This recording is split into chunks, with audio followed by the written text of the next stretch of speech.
Hello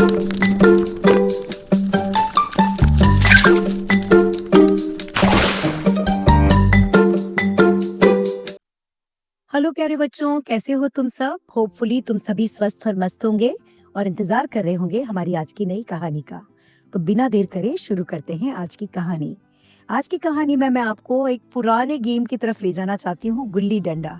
अगर आपके घर में दादाजी वगैरह हों तो आप उनसे जरूर पूछिएगा कि गुल्ली डंडा कैसे खेला जाता है ना। ये एक बहुत ही पुराना गेम है और ये बड़ा मजेदार गेम है और इसके लिए बाजार से कुछ तामझाम लाने की जरूरत नहीं पड़ती और कुछ बच्चे, एक मैदान और गुल्ली डंडा शुरू। तो हमारी आज की स्टोरी का नाम भी है गुल्ली डंडा और गुल्ली डंडा का ही ये जो स्टोरी है दो दोस्तों की है। और शुरू करते हैं आज की कहानी। गांव का नाम था सरसपुर। यह एक छोटा सा शांत गांव था। कच्चे घर, मिट्टी की गलियां और चारों ओर खेत ही खेत। इसी गांव में रहता था रामू, जो 10 साल का एक सीधा सादा लड़का था। उसके पिता किसान थे और माँ घर का सारा काम संभालती थी। रामू को पढ़ाई से ज्यादा गुल्ली डंडा खेलना अच्छा लगता था। जैसे ही स्कूल की छुट्टी होती, वह अपनी किताबें पटक कर दोस्तों के साथ मैदान की तरफ दौड़ पड़ता और गुल्ली डंडा उसके लिए सिर्फ खेल नहीं बल्कि खुशी थी। गांव के सारे लड़के रोज शाम को पीपल के पेड़ के नीचे इकट्ठा होते, वहीं गुल्ली डंडा खेला जाता। रामू इस खेल में बहुत तेज था। उसकी गुल्ली दूर तक उड़ती और सब तालियां बजाते। लेकिन रामू की एक आदत अच्छी नहीं थी। वो हारना नहीं चाहता था। अगर कभी कभी वो गेम में हार जाता था तो वो अपनी इस हार को स्वीकार नहीं कर पाता था। यहाँ बच्चों, मैं आपको समझाना चाहती हूँ कि जितना हमारी लाइफ में जीतना जरूरी है, उतना ही हारना भी जरूरी है। जैसे प्रकृति में दिन और रात होते हैं, हमारी जिंदगी जीत और हार से बनी है। तो जीत में खुश होने के साथ हार को भी अपनाना हमें सीखना चाहिए। लेकिन इस रामू की ये आदत थी कि उसे हारना अच्छा नहीं लगता था। वो कभी भी हारना नहीं चाहता था। अगर कोई उससे जीतने लगता तो वो बहाने बनाने लग जाता था। एक दिन खेल के दौरान मोहन की गुल्ली रामू से ज्यादा दूर गई। सबने कहा आज मोहन जीत गया। तो रामू बोला नहीं, मेरी गुल्ली पहले गिरी थी, ये बेकार का खेल है, और खेल छोड़कर वो चला जाता। सबको बहुत बुरा लगा पर कोई कुछ बोला नहीं। एक दिन की बात है, कुछ ही दिनों बाद इस गांव में खबर फैली कि स्कूल के वार्षिक खेल प्रतियोगिता होगी और जो लड़का जीतेगा उसे इनाम मिलेगा और सबके सामने सम्मान मिलेगा। रामू बहुत खुश हुआ। उसने सोचा अब सब देखेंगे कि मैं कितना अच्छा खिलाड़ी हूँ। लेकिन खेल प्रतियोगिता में सिर्फ ताकत नहीं, ईमानदारी भी देखी जाती है और ईमानदारी भी जरूरी है। जब हम खेलते हैं बच्चों, तो खेल में हम ईमानदारी भी सीखते हैं। खेल के दिन मैदान में बहुत भीड़ थी। मास्टर जी, गांव के बुजुर्ग, बच्चे सब मौजूद थे। गुल्ली डंडा प्रतियोगिता शुरू हुई। रामू का नंबर आया। उसने गुल्ली मारी पर वह ज्यादा दूर नहीं गई। उसके बाद मोहन आया। उसकी गुल्ली बहुत दूर चली गई। सबने फिर कहा मोहन जीत गया। रामू को यह सहन नहीं हुआ।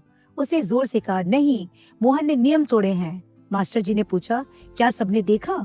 सब चुप थे, लेकिन एक बूढ़े काका बोले नहीं बेटा, मोहन ने सही खेला है। रामू शर्मिंदा हो गया।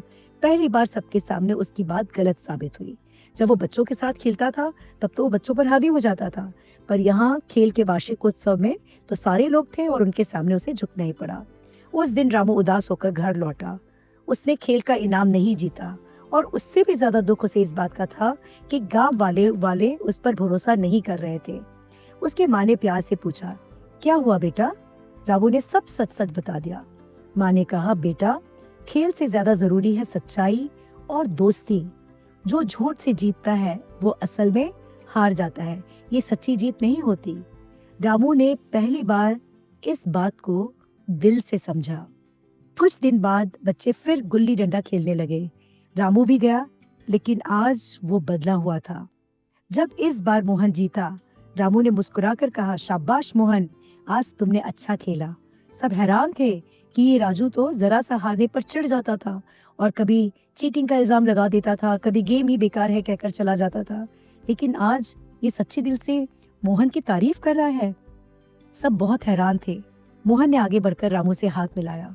उस दिन रामू ने भले ही खेल न जीता हो, लेकिन उसने दोस्ती, सम्मान और भरोसा जरूर जीत लिया। गांव के बुजुर्ग बोले आज रामू सच में बड़ा हो गया। रामू के चेहरे पर भी सच्ची खुशी थी। हमें इस स्टोरी में, ये बहुत ही छोटी और बहुत ही सिंपल स्टोरी थी, पर इस स्टोरी में एक बहुत बड़ा लाइफ लेसन है। हम में से कई बच्चे होते हैं जिन्हें हार बर्दाश्त नहीं होती, और जब हारने लग जाते हैं किसी भी गेम में तो वो चिढ़ने लग जाते हैं, कई बार गेम ही बिगाड़ देते हैं। अक्सर ऐसा कभी आपके साथ भी हुआ होगा, लेकिन नहीं, हार और जीत ये जिंदगी के दो बड़ी अनोखी चीजें हैं। हार से भी और जीत से भी, दोनों से ही हम सीखते हैं। तो इन दोनों को ही हमें बड़े दिल से अपनाना चाहिए। और अगर खेल में कोई दूसरा खिलाड़ी आपसे अच्छा खेल रहा है तो उसकी भी तारीफ करना सीखो। ऐसा नहीं कि हमेशा अपनी ही तारीफ सुनना चाहते हो और किसी दूसरे की तारीफ नहीं करते। नहीं, अच्छे खिलाड़ी हमेशा दूसरों की तारीफ भी करते हैं, और अगर हार जाते हैं तो उसे दिल से स्वीकार करते हैं। एक लेसन था हमारी आज की सिंपल स्टोरी का। इस स्टोरी को अपने friends, relatives, neighbours, cousin, school friends सबके साथ शेयर करना मत भूलना। और इस कहानी से हमने क्या सीखा ये भी समझ लेते हैं। इस कहानी से हमने सबसे बड़ी जो चीज समझी वो है, ईमानदारी सबसे बड़ी जीत है। अगर आप कोई खेल खेलते हो और उसमें हार भी गए समझो, लेकिन अगर आपने वो खेल ईमानदारी से खेला है तो ये आपकी सबसे बड़ी जीत है, क्योंकि इस खेल से आप लोग को जो सबसे बड़ा इनाम मिला है वो है आपने ईमानदारी सीखी। और दूसरा जो बड़ा सबक इस स्टोरी से हमने लिया वो ये, खेल हो या जीवन, सच्चाई और दोस्ती हमेशा आगे रखनी चाहिए। ये बात बच्चों अपनी लाइफ में भी जरूर अपनाना, क्योंकि आप अभी बहुत छोटे हो और ये छोटी छोटी चीजें अक्सर लाइफ में होती हैं, और इनसे हमें हम जो सीखते हैं उस लेसन पे ही हमारे आगे की डेस्टिनी डिसाइडेड होती है। तो यही था हमारा लेसन आज की स्टोरी का, और कल मिलते हैं फिर से एक नई स्टोरी के साथ। तब तक के लिए ढेर सारी ब्लेसिंग्स के साथ। Take care, bye bye, lots of blessing.